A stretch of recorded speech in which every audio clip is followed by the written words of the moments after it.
Good day, sir. I'm Jazz Radio Lasso from YB12. Today I'm gonna discuss Regulation 5 to 8. Stowage. Harmful substances shall be properly stowed and secured so as to minimize the hazard to the marine environment without impairing the safety of the ship and person on board. Regulation 6. Quantity limitation.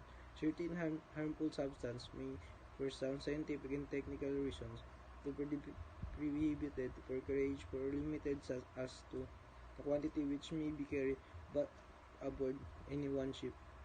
Limiting the quantity due consideration shall be given to size, construction, and equipment of the ship, as well as the packaging and the inherent nature of substances. Regulation 7. Exception.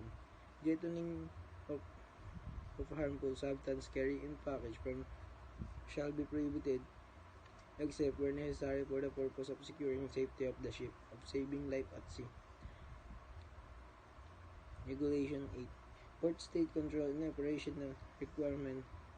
A ship when in a port of another party and subject to inspection by officer duly authorized by such party. Concerning operational requirements under this annex, where there are clear grounds for believing that the master or crew are not very familiar with essential shipboard procedures relating to the prevention of pollution by harmful substances.